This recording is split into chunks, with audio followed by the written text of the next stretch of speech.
All right, so welcome to one of the Tuesday Talks. The intention of Tuesday Talk is to get some real interesting topics going so that people can listen, participate if you feel like you have questions to ask, but also the idea is to inform and to educate. Now, today's talk will bring two veteran educators from Jamaica who has been traveling around the world working in far off lands, but their connection to the homeland is unquestionable. Now, they are truly international educators because they are working in international schools across the globe. And the intention of this talk today is to give a perspective on what it is like to work in an international school and to share a little bit about what that experience feels like being from a Jamaican background, as well as, just to see what are some of the opportunities and what are some of the challenges as well. So without further ado, I'm going to introduce our two guests today. Now, the first guest is currently working as the head of mathematics in Muscat in a school called, I won't give the school's name just to give away too much. If he wants to share, he can. But he's going to be joining us and he's going to be telling us a little bit about his experience and his journey into this far off Arabic land. His name is Jermaine. Jermaine Cunningham, welcome to our Tuesday Talk. And pleasure to have you, man. Thank you, Dr. Barker. The pleasure is mine to be here. Yes. Yes. As you said, I've been working here in Oman. I'm not sure how many people know of this country, but at the time of my application here, that was the first time I was learning of this country. So Oman is a country in the Middle East, capital Muscat, and I'm working as the head of math at Al Sahwa Schools, Al Sahwa International School. And this I've been doing for 3 years. I'm transitioning into the 4th year now. All right. I thank you, Jermaine. So Jermaine is one of our guests today. He'll be sharing certainly a lot more about his experiences. Now, our second guest that's going to join us is really a friend of mine, someone I've known for a number of years, and he's really a veteran educator, and he'll tell you a lot more about the different places that he has been. I'm talking about a man that has a legendary reputation from the school and the feats that he has had in Jamaica. So I don't want to spoil his own story when he begins to tell us that story. So without further ado, I'm going to welcome to join us Mr. Donald Cleary. Donald, welcome to Tuesday Talk. Thank you, Miguel. I won't go into the history. Our joint history goes way back. Well, I just limited it to our discussion about international. Left Jamaica, I believe 2009 or 10. I don't remember right now. Went to Saudi Arabia, did a stint in Saudi Arabia. Went to Oman where we met up again, and then I went to El Salvador, and then now I'm in Jordan. Currently head of English at the International Academy Amman. Okay, nice one, man. That's actually amazing. We have with us today a head of math and a head of English, two Jamaicans, working across the world and setting trends. So, the story would seem like a very short story to say, you travel on a plane, you get to this country, and you're here. Jeremy, tell us a little bit about your journey, how you ended up tell us, what's your international story like? Is this your first international experience? Just tell us a little bit about that. Okay, this is actually my second stint at international teaching. I was teaching in the Caribbean, still international. It's outside of Jamaica, at Montserrat Secondary School. I did 1 year there and then transitioned here in Oman. It has been a good journey so far. The greatest challenge is the distance away from home. But the country is beautiful. The people is heartwarming, very welcoming. So it's home away from home. And as I said, the only restriction is that I'm away from family. and it's a bit difficult to reach home as quickly as you would if you're in some other country. But it's as I said, it's an awesome experience so far being in Oman. I think this is a good foundation for me as an international teacher, and it's growth from here on basically. Yeah. We'll get into that as well. Donald, your journey, a simple one into Jordan.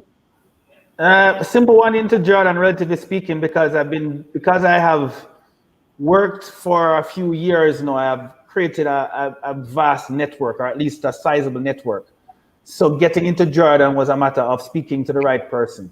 But leaving Jamaica was a totally different, so to speak.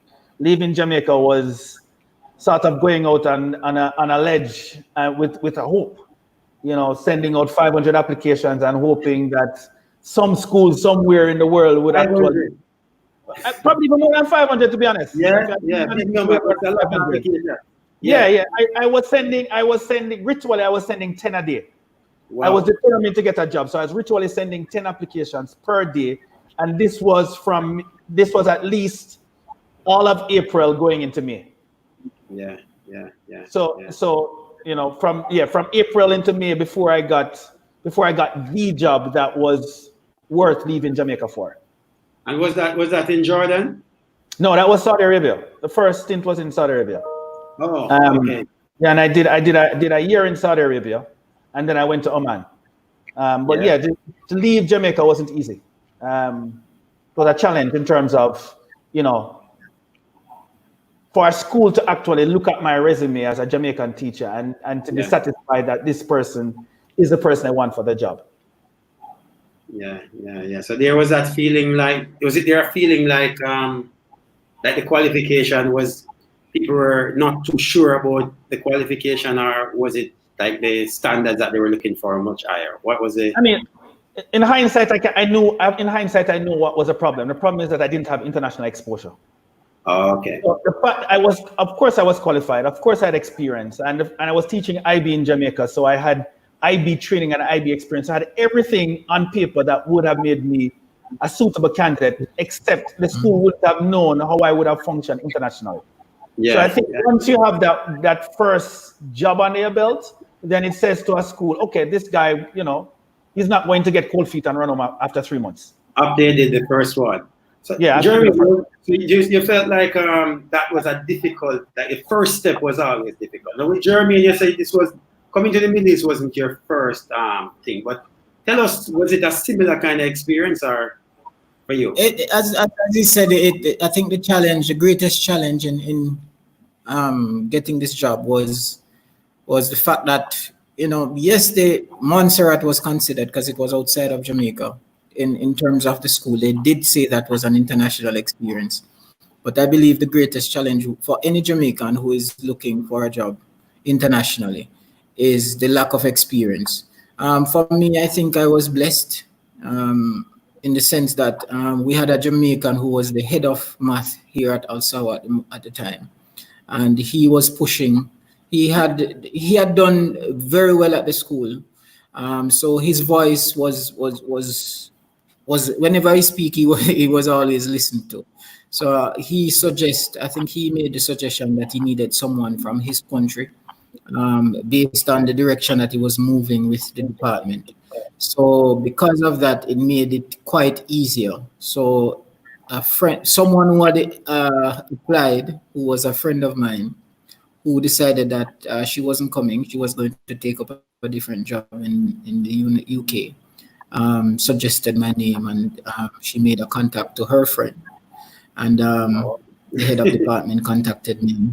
The rest was history. So it wasn't much difficult. There wasn't much great difficulty in terms of me landing this job. I think God is always there looking out for me in all these international circumstances, and it was really a clear path in a sense.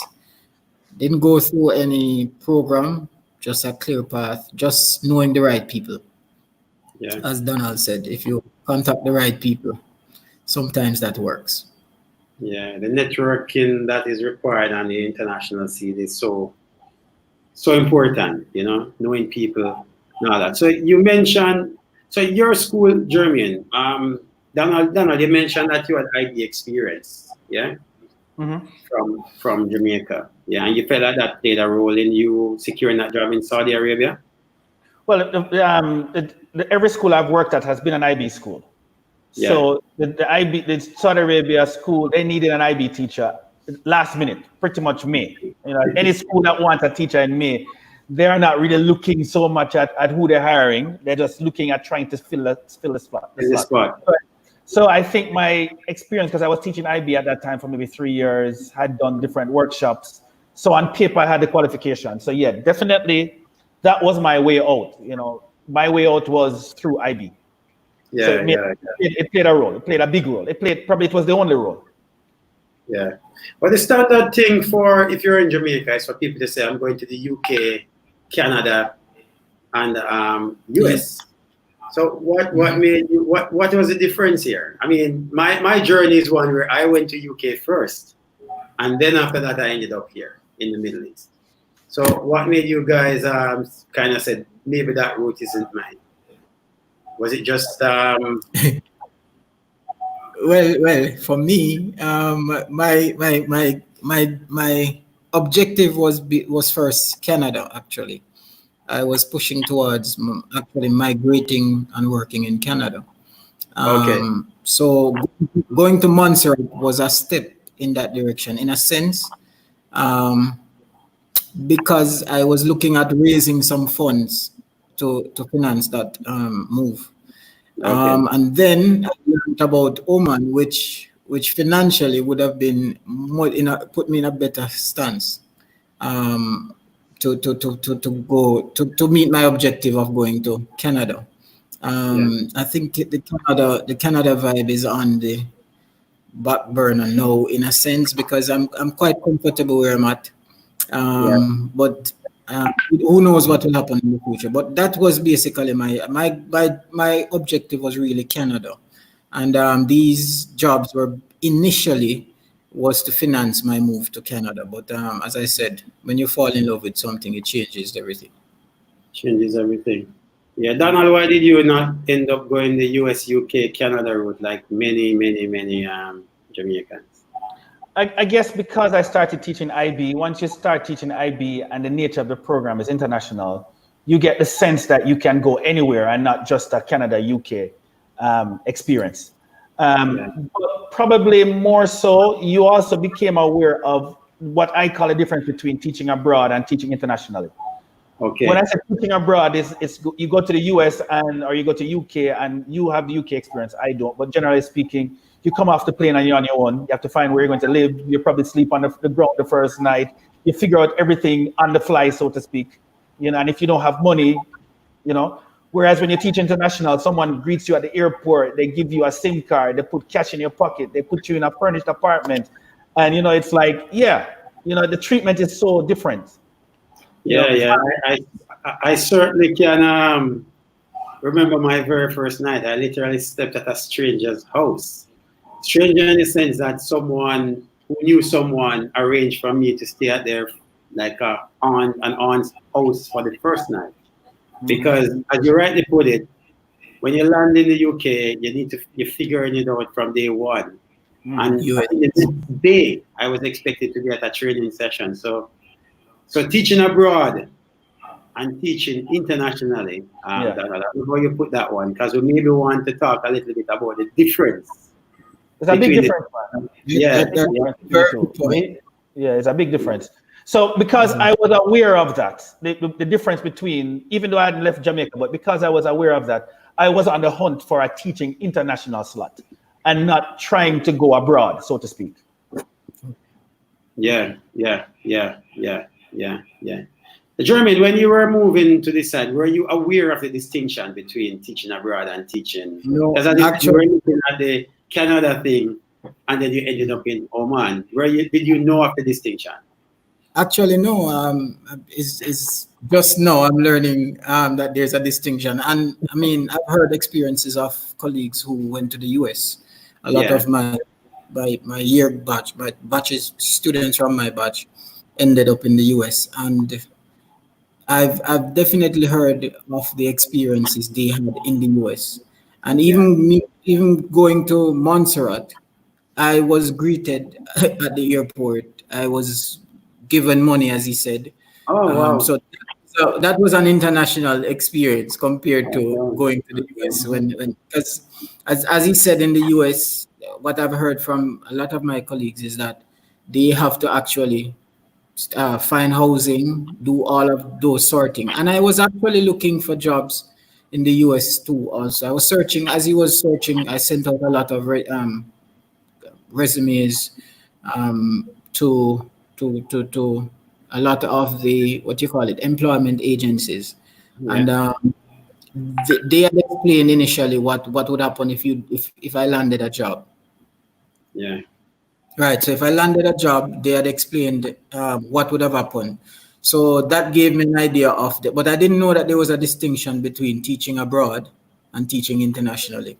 And I think that's something important for anyone to know who is looking to teach overseas, what experience they want. Teaching abroad in respect versus teaching internationally. It's Yeah. two different experiences. Yeah. I certainly can attest to that as well, given that I have experienced Both. both. And there are advantages. I think there are advantages that come with working in the US, UK, and US, UK, and Canada, because there is maybe the passport piece that perhaps you can get the citizenship in those countries, and in driver's some license.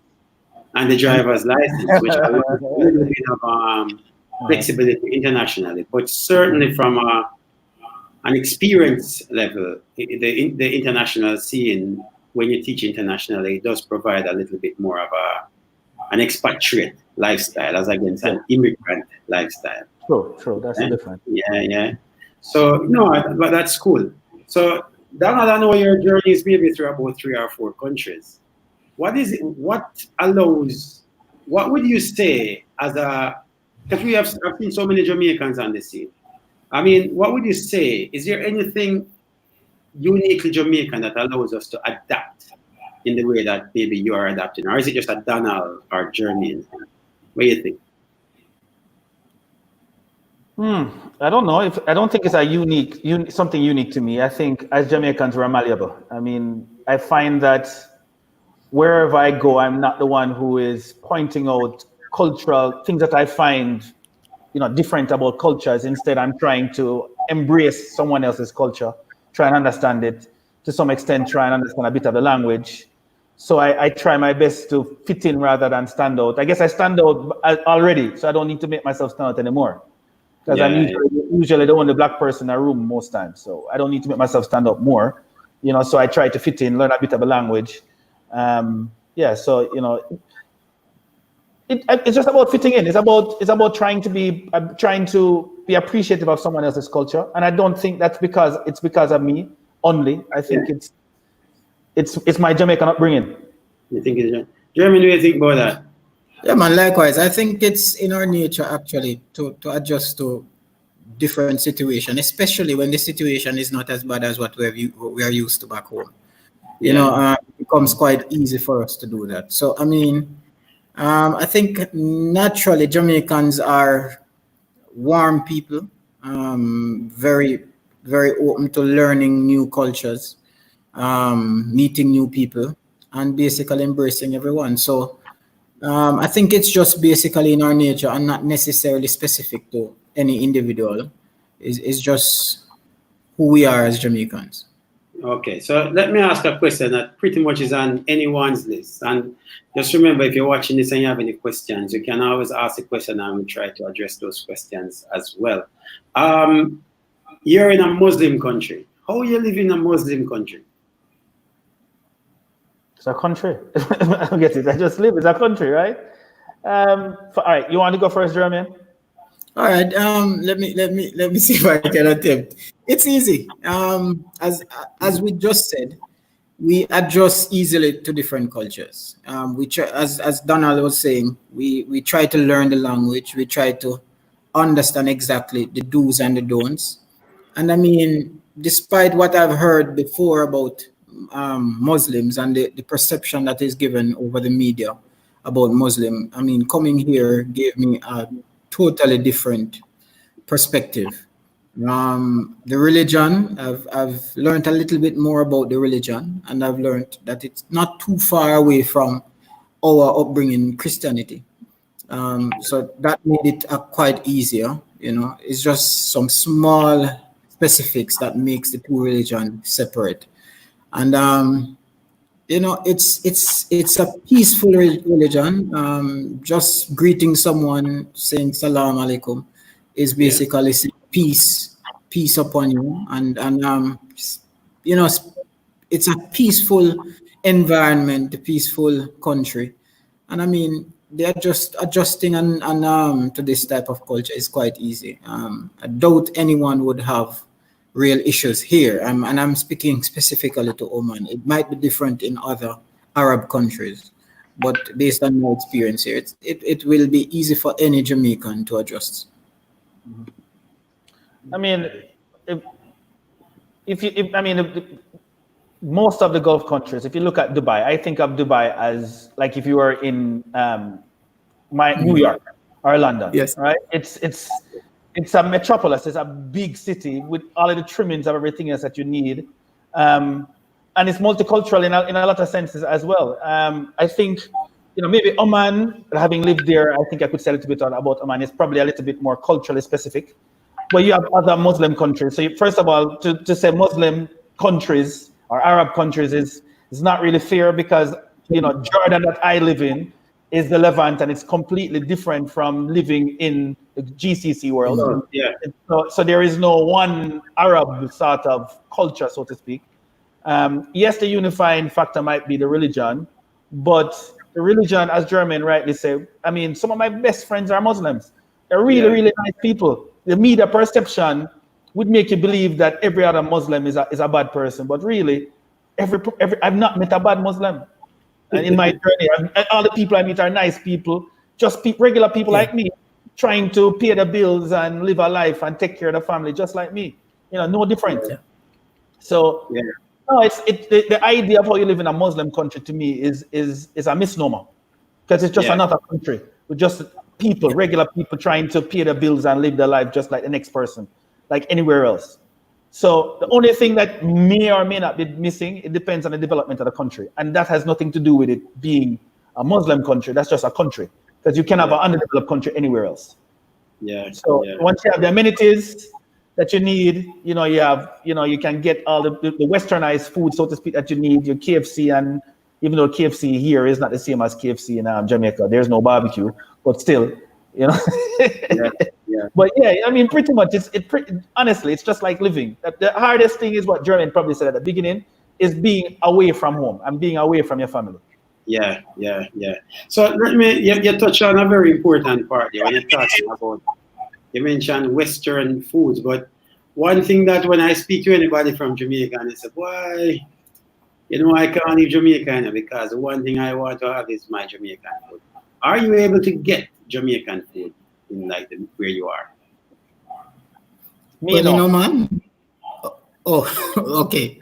So well, in Oman, not the same like the direct Grace food and so forth. But I mean, the only thing that is missing here is ackee and browning.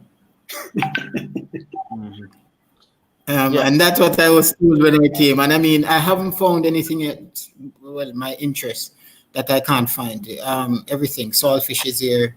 Well, I haven't seen any breadfruit, but I've seen yam. Not our yellow yam, but yam is here. Ground provision is here and fruits galore.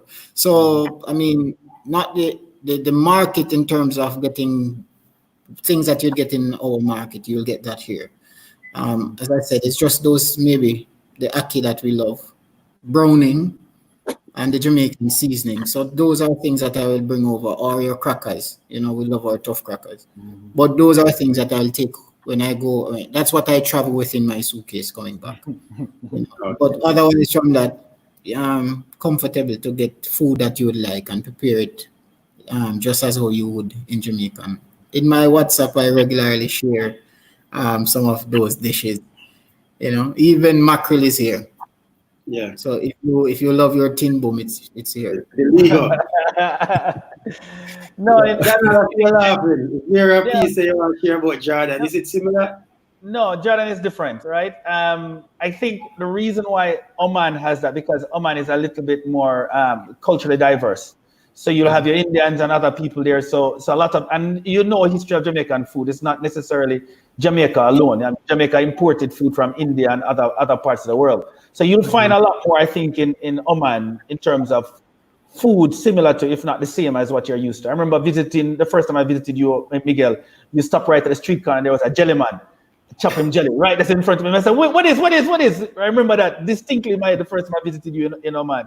And you stop and say, you know what, a jelly? I mean, I said, it was like I was driving on Old Harbour Road and stopped and there was a jelly man right there, you know? I remember that. But Jordan is, you, for me at least, you don't get that much Jamaican food. I mean, you have little pockets of things, like they have like a little bottle of so-called Jamaican jerk and so-called it labeled Jamaica too, by the way, Jamaican curry and stuff like that, and the curry really tastes like Jamaican curry, you know. The jerk not so much. Like Jermaine, when I'm traveling and I'm coming back with a big bottle of jerk seasoning and things that when I cook my food, I'm a sweet and sour, I'm a special sweet and sour sauce. Those are things I travel with, because the alternatives here don't quite, I mean, yes, I'm trying my best to make it taste Jamaican, but reality is it's not quite Jamaican. Yeah. So it's a different setup because the culture here is a little bit more specific. Yeah.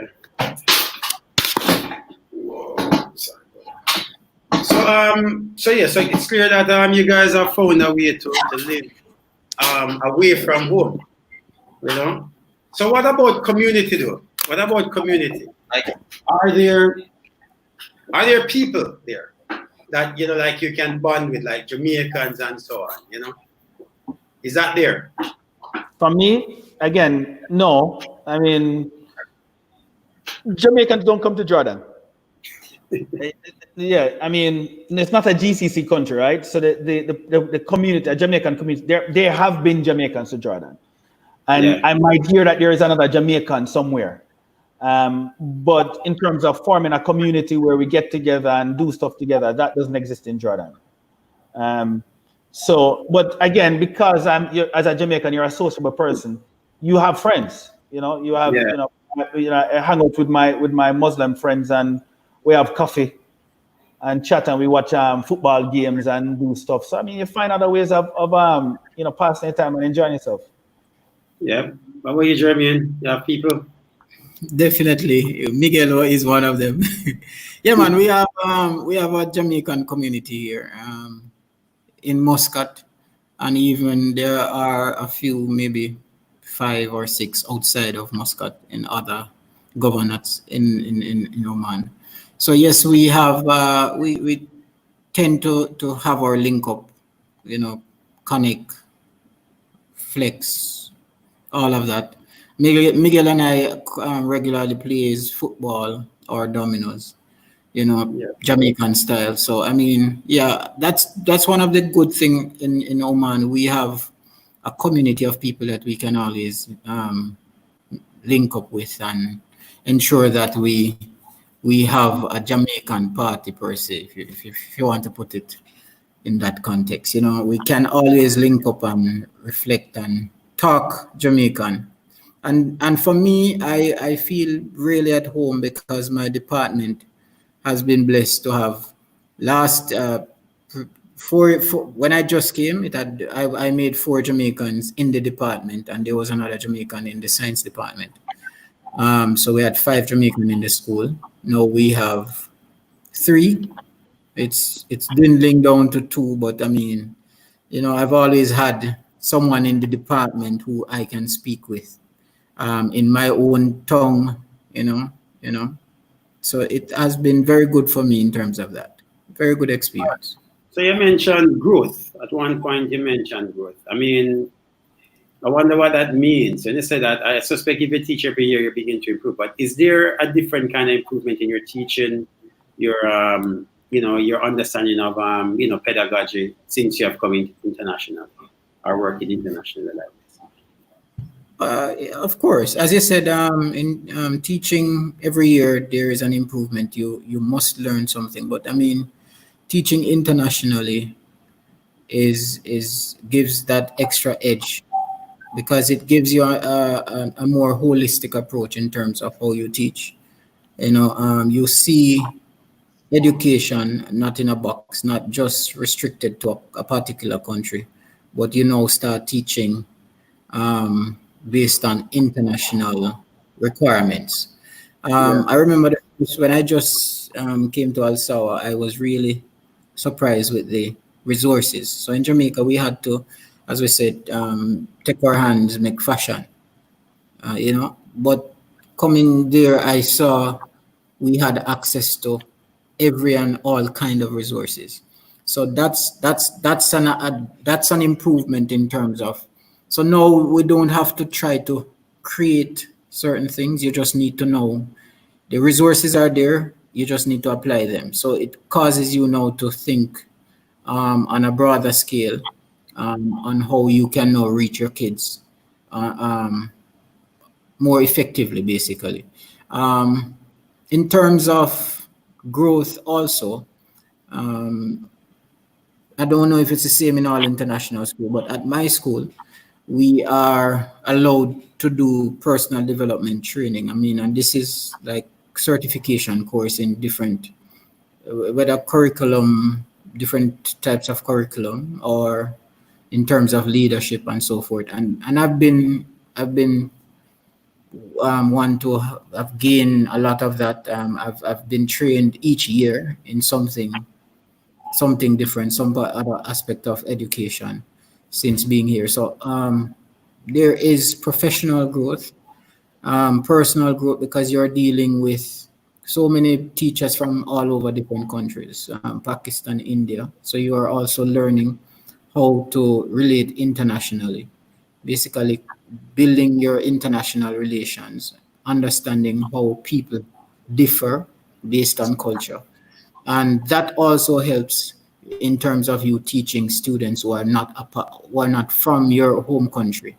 So it gives you empathy when teaching, to understand that you have to be patient, and you have to understand what would be deemed disrespectful. Maybe in Jamaica, you have to now look at it that maybe it is cultural somewhere else. So I mean, it's a whole lot of growth, personally, professionally, financially, definitely, and socially.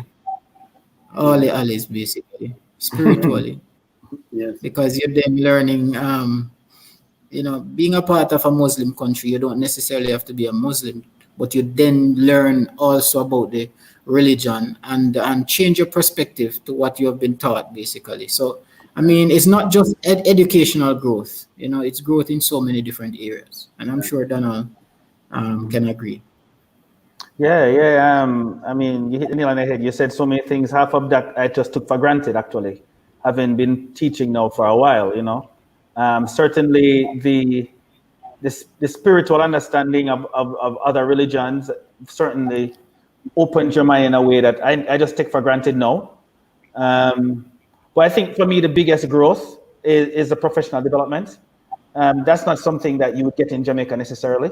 And as you rightly say, every year with IB, as the curriculum change, you're always being sent on a workshop, being sent to train somewhere else.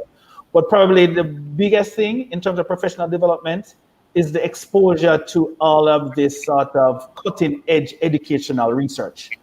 Yeah. That you probably things that you would never learn about in Jamaica. These things are being introduced right as it's happening, as the research is happening. Fixed mindset versus a growth mindset. Even Jamaica, I don't know what a fixed mindset versus a growth mindset. No, that is just part of your thinking, and you apply that to how you teach. Right. Using inquiry questions or conceptual based approach to teaching, all of these things which are cutting edge, or even not even cutting edge, in some cases taken for granted in the international scene, is things that you would not even be thinking about in Jamaica, because as you rightly said, Jermaine, you're figuring out how you're going to try and create or come by the resources to teach a particular lesson. Right. Where in here you have a smart board and you just tap it and it's like magic, things just happen. Yeah. So in that sense, there's a real opportunity to try and embrace new ideas in terms of teaching. But how receptive are the students to new ideas? Is it a challenge? I think it's similar to how it is a growth for us. I think it helps the students because now they're being taught by an international teacher who is not from their country, and it gives them that same opportunity to understand international relations, to understand. So the challenge, I think, is initial, trying to understand how your language, trying to match because funny enough, and that's a perception I have actually changed. I thought once you're speaking English, it is understood by anybody who is listening. Yeah. But I realized, each country or each person who is speaking, based on their how they speak English, can be challenging to someone else who is listening. So the first challenge I had was my kids saying they don't understand what I'm saying, and I'm like, but I'm saying I'm speaking English just like any other teacher. And I realized that had to be developed. And even so, as other teachers came into my department from different countries, I realized, and because of my experience, I was able to guide them to say, listen, you now need to speak a bit slower so that they can understand exactly what you're saying. Basically like counting your words. So I think there is a challenge in terms of adjusting to a different international type of teaching. But I think it's a benefit to them because most of these students, after leaving high school, they go to the US, to the UK, to universities in Canada and so forth. So they still are, so their preparation here in an international school, working with teachers from different countries, give them that foundation that guides them as they step out into these countries in the future. Yeah. I don't know what you think about it from a student's perspective. Yeah, I mean, it's definitely growth, right? I think that's why these schools go for international teachers, because the students get the same exposure that we get. It's sort of osmosis. We're all developing and learning from that sort of interaction. So the students walk out and they learn stuff, but it also alters their perceptions as well. Just to be frank, they might very well have their perceptions about me as a black man in the same way I came with my perceptions about them as a Muslim, right? Yeah. And they see me as a black man standing in front of them as the intellectual, having this debate and telling them stuff and opening their eyes. It changes the way they see the next black man. Yeah, right. Because their interactions in the Middle East is predominantly with East Africans, who for the most part for them happen to be doing menial jobs. Yeah, so when I come in front of them as this black man, it's like whoa, and it just changes the whole way they see it and the way they think. So it changes them as people as well, going out into the world to interact with people in the world and realize that these perceptions, these boxes that we put people in, they don't exist. It's just boxes we create, based on whatever perception we've developed. But the reality is, these boxes don't hold us.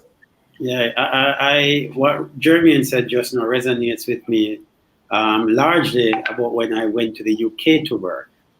And the similar thing happened to me, Jermaine, where I was told that they didn't understand what I was saying. Now, as you said, Jamaicans don't realize, a lot of people don't realize. I mean, a lot of people don't realize that when we speak English in Jamaica, the way we speak it, it's very fast, and the words lead into the next word. And as Jermaine says, I had to develop a kind of halting kind of speech where I created space between the words and enunciated the words to make sure that they understood exactly what I was saying. And that in itself is a humbling experience, especially if for years, you were speaking English in a particular way, and then no, you have to go, wait, I have to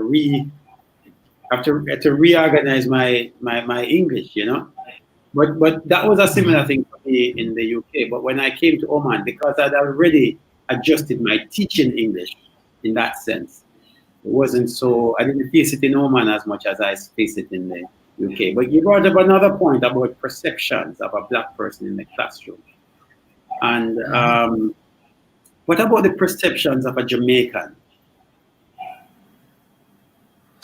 When you said you're from Jamaica, did people say, I don't know, what were the kind of things that right? they say? So it depends, right? When I was in Oman, I had to use the name Chris Gale as a marker, especially when I'm speaking to Indians, right? Because Jamaica, but then once you say Chris Gale, say, Chris Gale. So they knew, they made the cricket connection, Chris Gale, Jamaica, right? Or you use Usain Bolt as a marker. Most people know Usain Bolt. Or surprisingly, Sean Paul. Those are like the three most famous Jamaicans in this part of the world. Right. Once you mention those people, but for me, I'll be honest. My initial response to the idea of having to always explain Jamaica was a little bit of a bother. So I used to find myself trying to avoid the conversation, but then I realized very soon that it was my responsibility to actually educate people, because especially in Jordan, you take a cab or you're talking to somebody, an Arab person, they very seldom admit that they don't know something. So I'll say, they'll say, where are you from? And I'll say, I'm from Jamaica, and they'll say, oh, welcome, very very polite, very nice. And I say, you know where Jamaica is? And they'll say yes. And I say, where is Jamaica? And they'll say, Africa. And I'm saying, no, it's not Africa. And most times I have to then give them a sort of geography lesson. And I just get used to the idea of saying, do you know where Mexico is? Do you know where Miami is? Cuba, South America. Okay, right in the middle, that little sea there is an island, Jamaica. They're like, okay. So I give a geography lesson every time, almost. But I think it's important. I think it's important that we put our country on the map. So I've just deliberately decided that, every time I encounter someone who doesn't know about Jamaica, I think it's my responsibility to educate them a bit about Jamaica and leave a good impression as well. Yeah, true. Jeremy, you had everybody knew where you're from, and instantly knew a lot about Jamaica. No, I doubt it. If they had any knowledge of Jamaica, it was because I had colleagues who were from Jamaica working in this before. Yeah. But I mean, most times when I had conversation with anyone, I said Jamaica, they're like, oh, which part of Africa? Is it West Africa, East Africa? So firstly, because I'm black, the idea is that I'm from Africa. Directly from Africa, because I'm still from African descent. Yeah, we're all Africans. Right. And but yes, I found that I now had to be making reference to individuals. But as Donald said, I've learned to start talking about Jamaica in terms of location. So I said, so most people will say the US, and I'm saying very close. No, not the US. It is south. Somewhere, is it south? Somewhere down there near Mexico. Yeah. So, because I'm always saying my geography is not that great, but I normally had to be making reference because I play cricket also. So when I'm at a cricket game and they said, "Where are you from?" I said the West Indies first, and then I say Jamaica, Chris Gale, or I say Marlon Summers is famous as well. Andre Russell.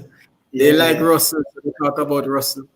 I mean, so you have to be making reference to sports person. Or surprisingly, well, it wasn't surprisingly, but Bob Marley is a big, in terms of talking to an Omani. If you say Bob Marley, or even just do, when you say Bob Marley, the only thing they talk about is weed. They're like, oh, marijuana. I'm like, I don't even comment. You know, you know reggae music. yeah, the thing I find odd was that they do know Bob Marley. They do know Jamaica. Like, it's not strange when I say I'm from Jamaica. They don't go, what's that? There are a few that says that, but the majority knows Jamaica. They know Bob Marley, but they don't know where the country is. They all in Africa, which for me was a really strange thing, because I just couldn't have imagined that there were people in the world who knew Jamaica, knew Bob Marley, but didn't know exactly where it was, just assumed it was in Africa. And that was really kind of like a real wake-up call for me about just people not knowing. So, like Donald, and as you said, you had to start doing geography lesson to get people to know. They say Afrique, you know, and then you say, no, not Afrique, America. So at the moment, you guys are sharing a nice experience about working internationally. And it seems to me that there's a lot of positives. My experience as well is the same. But what are some of the challenges? I mean, you mentioned one already, which is being away from family. But are there any challenges regarding to, like, you know, working internationally? Would you say if someone said they were going to come now, what would be the kind of advice you'd give? I would start with being prepared for a difference in culture. And being willing to make adjustments because of that. Again, for myself in Jordan, I've had to literally, for the most part, change how I eat. You know, the things that I would have taken for granted in Jamaica, I can't take for granted because I just can't get them. Yeah. So I think that too, and also the literal changes in culture, like in the Middle East, for example, being culturally aware or sensitive of something like Ramadan, the month of Ramadan, and what you can and can't do in public. And being and how that will impact your life because you have to be sensitive to the person around you. I think that's one challenge that I can think of off the bat. I mean, personally, for me, there aren't a lot of challenges, but I guess that's because I've been doing it for a while, and I'm used to the idea. For me, the biggest challenge is the distance from home. I don't think there is a challenge greater than that. I think once you decide to venture on this journey, it will be a rewarding one. If you're willing to accept that you're going to be away from home. Yeah. Jeremy, challenges? Yeah, the greatest challenge, I think it's similar to what Donald is saying. The greatest challenge for me is my family being away, being back home. Being away from family, that's the greatest challenge, especially in this COVID-19 time. Yeah. When you should be isolating with your family. You know, I'm isolating by myself. Yeah. But I mean, the other challenge, as he said, is understanding culture. And the biggest adjustment I had to make was during Ramadan. It wasn't hard for me because I'm very flexible. I just need to know, don't do that, and I won't do it. But I mean, I've seen other colleagues, Jamaicans, who have struggled during Ramadan because you can't. It's very hot, and you can't imagine going out in this hot temperature without even having a bottle of water. You can't, not even in your car. You can't be seen drinking water or eating during Ramadan. So it's just the challenge is to, maybe make those adjustments during those periods. But it's a rewarding experience, as Donald said, if for anyone who decides to take on this journey to become an international teacher. And I doubt it will be different in any other country. You just have to learn the culture, adjust accordingly, and just be prepared to be away from family. That's the part of it that you have to. Or you arrange that you have your family with you, just as you have your family with you, Miguel. Once you have your family here, I think it becomes quite comfortable. It becomes home away from home. You tend to naturally do this for many years once you have the comfort of your family with you. So COVID-19 came. You mentioned COVID-19, and you're working in an international school as a teacher. What was the I say that because I read a lot about, even, for example, even Jamaica, where that transition was really difficult in terms of moving to an online format. How ready was your school to move to an online format? How ready were you to move to an online format of teaching? Um, well, well, from my school, I doubt any school was prepared for this anywhere across the world. But kudos to my school. They quickly. I mean, weeks before we learned that school was going to be closed. It was the vision that it might be closed based on what was happening maybe in China and other countries. So before that, they started looking into how we could go about adjusting the curriculum to fit this new way of teaching and learning. And it was a learning curve as we go on each week. But initially, when we started, we were taking the same approach, and it became very tedious to us as teachers. We were taking the same timetable approach.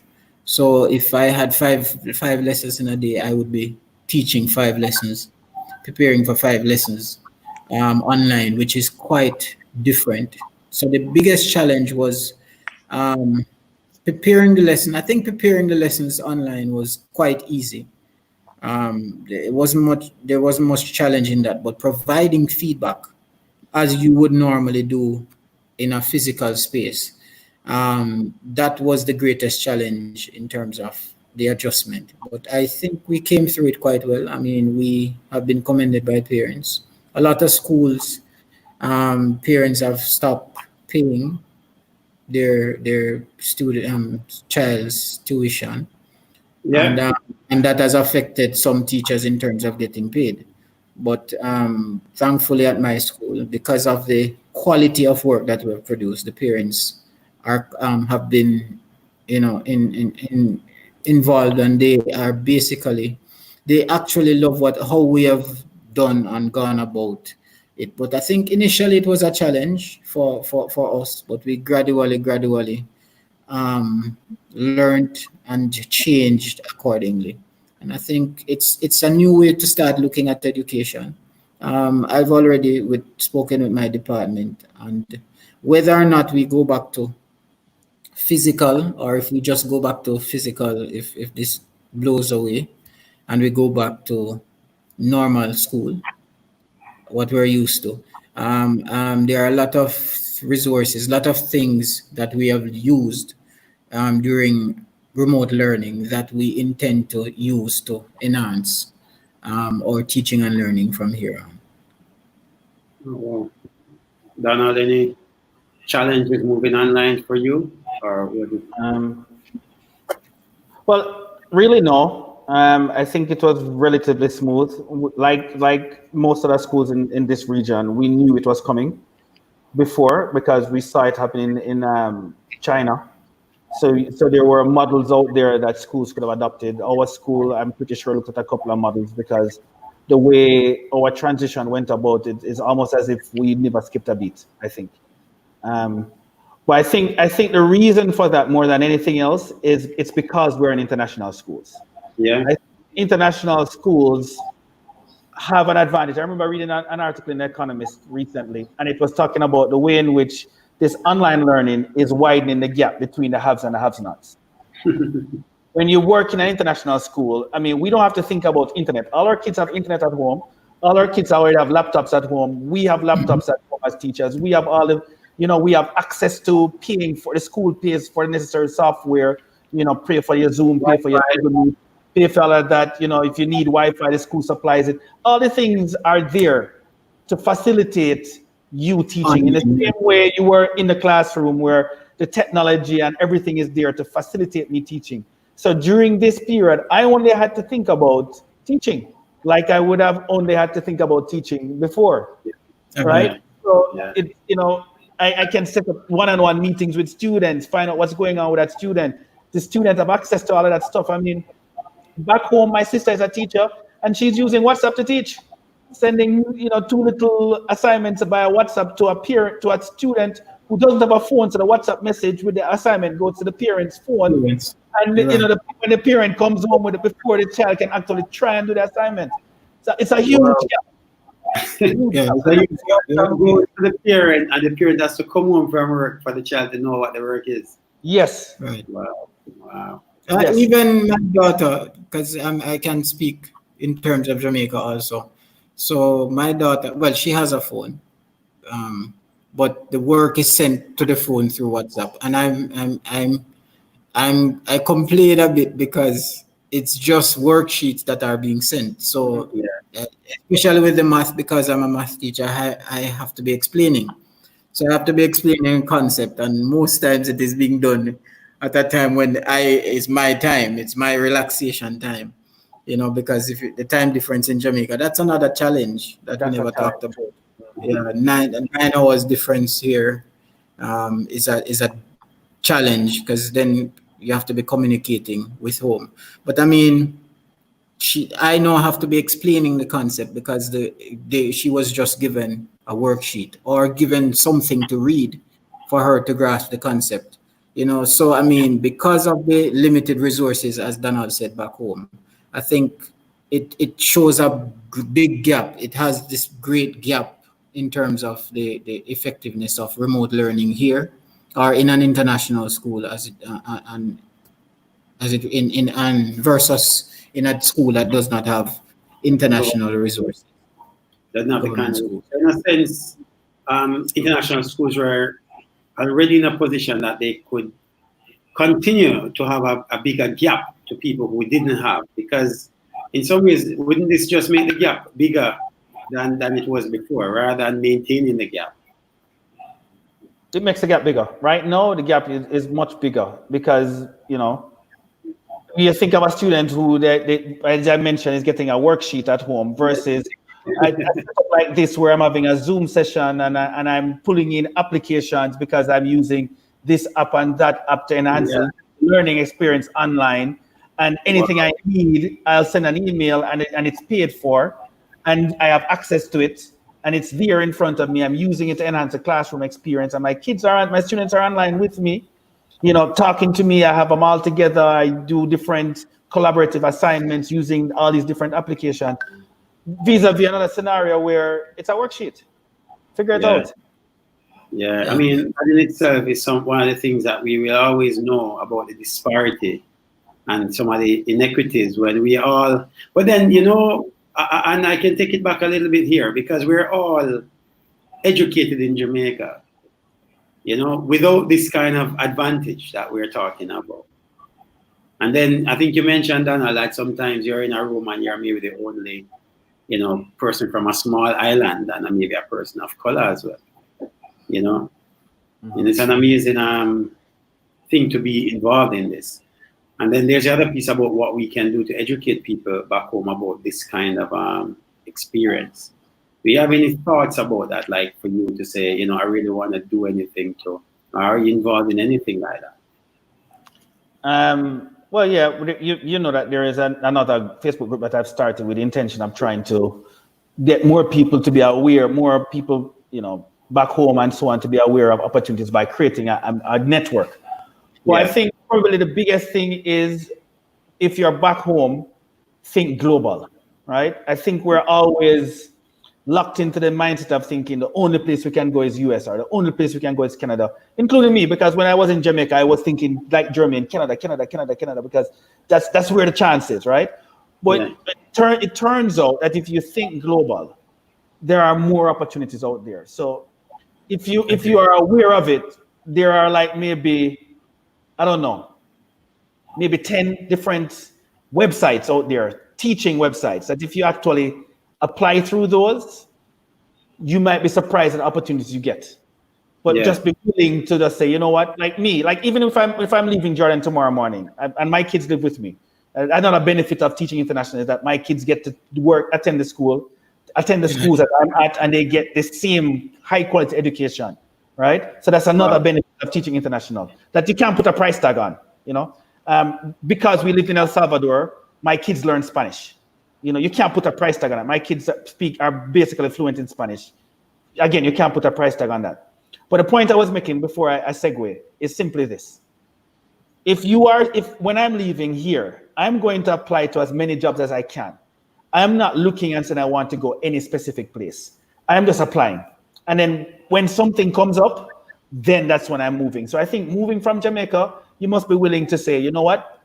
I'm willing to send out 500 applications and see what fish bites, so to speak. Yeah. So we have to go hard. Now, we're getting some interactions of Facebook and YouTube as it goes on. Here's a comment. There's one comment about the technology gap, but here's one saying that the fundamental problem is infrastructure.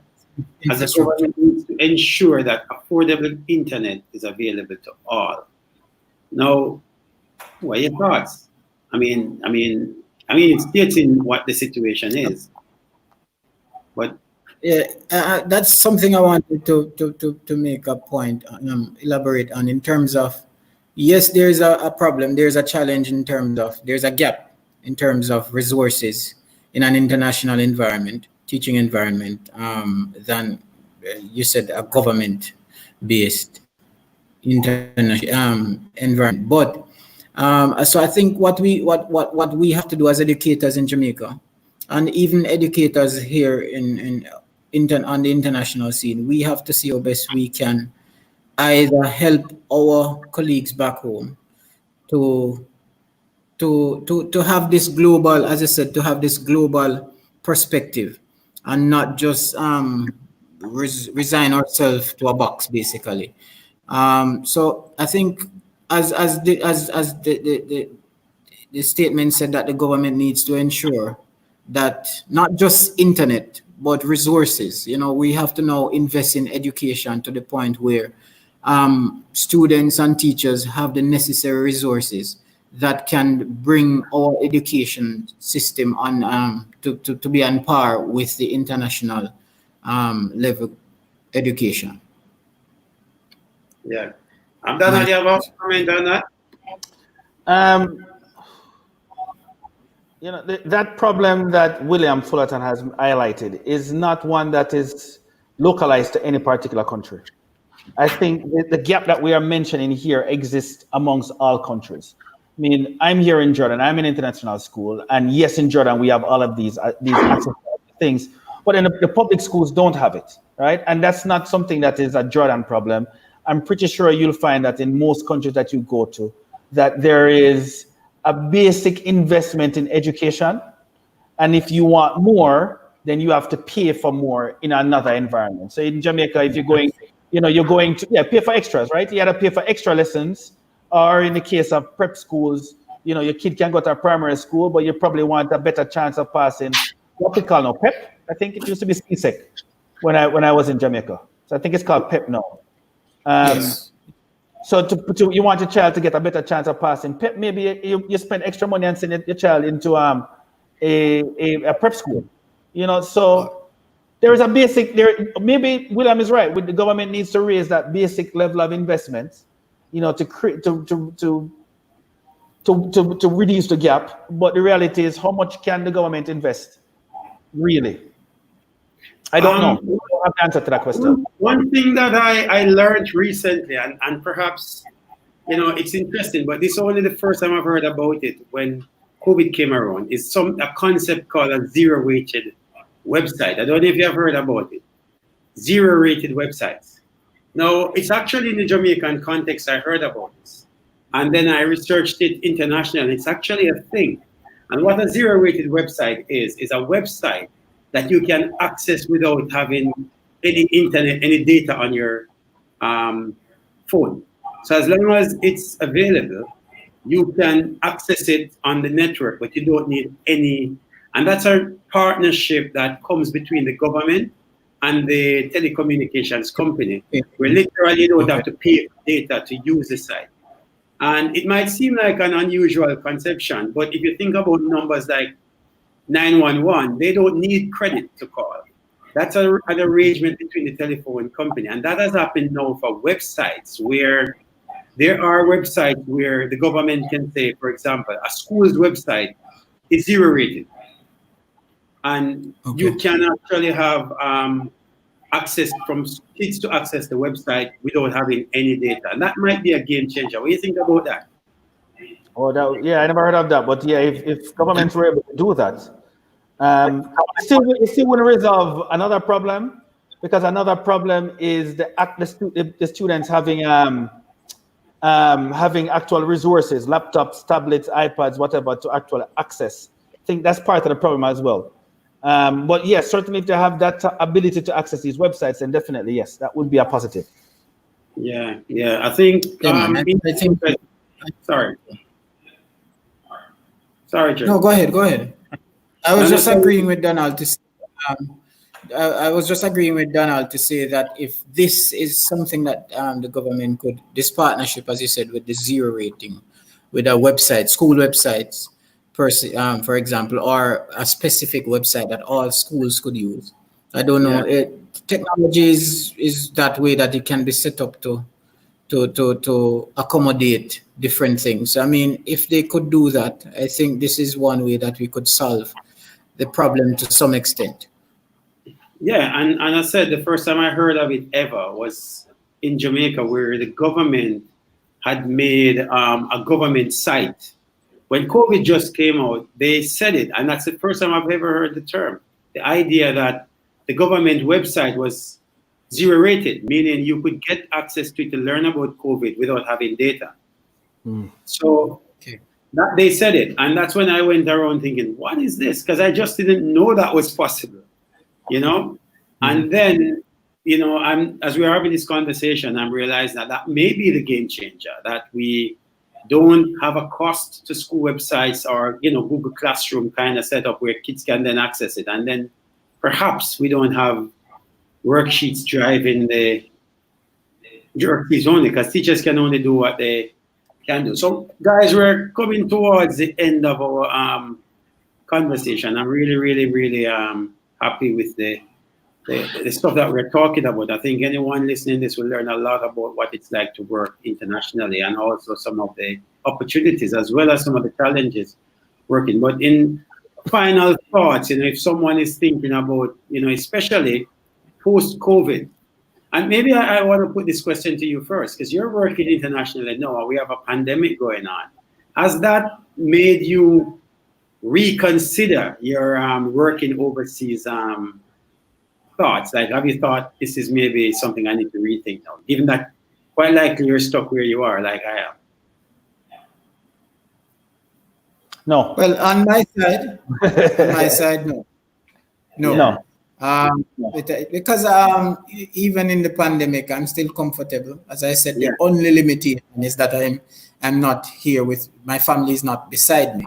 Yeah. But I mean, it is still amazing. I still love the experience here, and still would not run away from it. Yeah. No. For me here, Jordan has dealt with the pandemic very well. So domestically, I'm able to move around and do pretty much the things normally without, you know, much of a fear of COVID. And I think probably what would make it even more difficult to leave or to move is post-COVID. You know, you're still not sure about what the job market is going to be like. So for me, no, I am quite happy where I am. I wouldn't be looking to move at all until things settle and we see what's on the other side of this COVID pandemic. So what do you think would be an advice that you could give to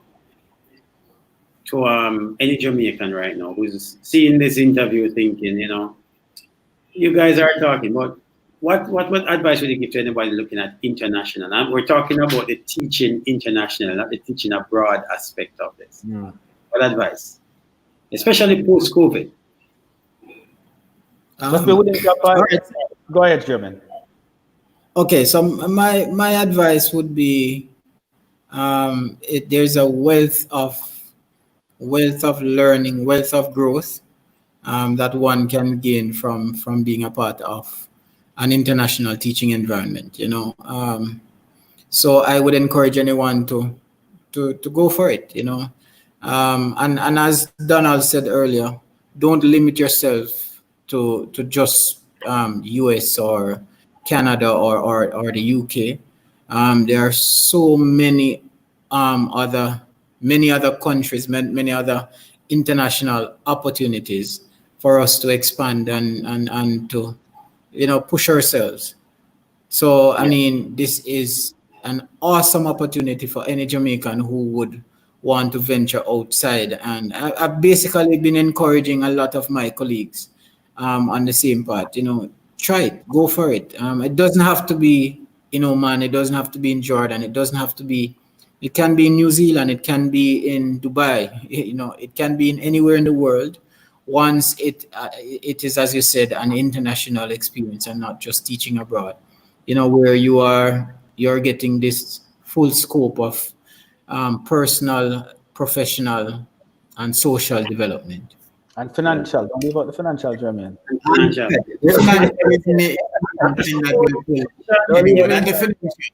No, I would say this. I would speak about it in a sort of pragmatic way.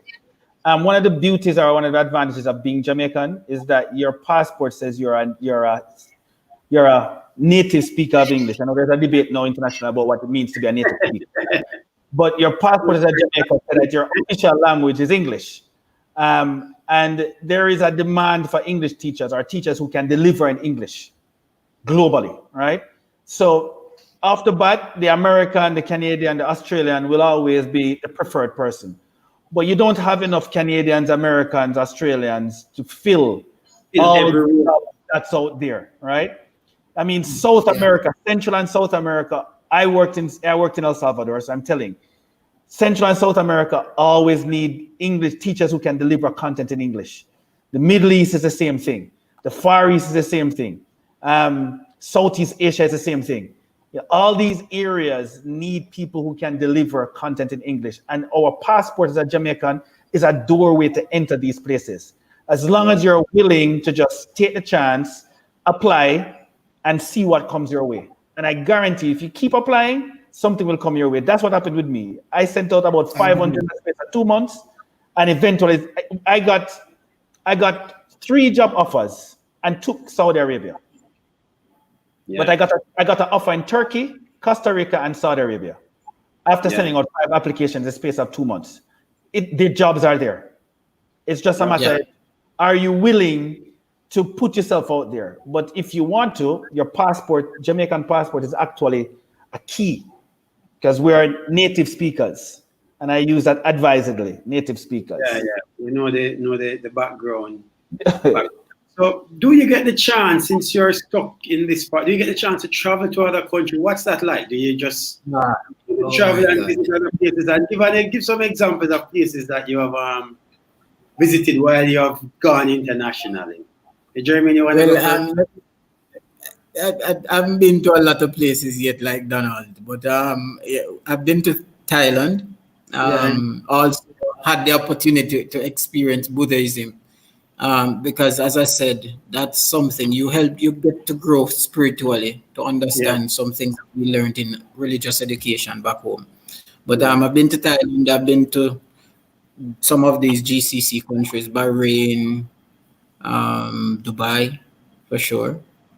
And of course, you go to the US. But I mean, in the Middle East here, there are so many on my bucket list that I will definitely do. I'm just waiting on my family to come over. Once they're here, I will venture out into these. Come Jordan, Jermaine. Come Jordan. I definitely will. Know that I have a direct link there. I tell you, my experience again is I've been doing this for more years, right? And you've touched on probably one of the biggest or another positive about working internationally, because when you work in a particular area, it gives you access to see places that you probably wouldn't have seen normally. So, I mean, when I was in El Salvador, I was able to go to Mexico. I was able to go to Machu Picchu in Peru, Chichen Itza in Mexico, and everywhere in between. I've been to Colombia, all of those countries. Being in the Middle East, again, it's the same thing. You're able to see so many different places. So I think that's probably one of the biggest advantages. And also, if you're lucky and you're in a school, many of the places I've visited is because of the school that I've worked at, because the school sent me on a workshop somewhere. So workshops wise, I've done a workshop in Oman, I've done workshops in London, I've done workshops in Bangkok, I've done workshops in, I can't even start the name now. the places I've been to because of workshops. And every year I'm looking and saying, okay, where could I go to a workshop? Agreed. Where could I get to see on a workshop? And then for me, I've been able to take my wife with me to a location.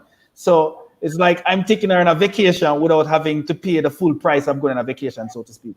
So I mean, there are so many ripple benefits of being international that that you just touch on one. Go for it. Yeah, all right. So I mean, that's the fun part of it as well, that you get to see the world. I just want to say thank you guys for sharing your experience. I'm sure there will be a lot of people will see this interview and this chat and just feel like there's a lot that they have to learn. They'll take some time to digest it, but really, really appreciate you sharing this to everyone. Thanks. Thanks, Miguel. Thanks for the pleasure is mine, actually. Thanks for having me.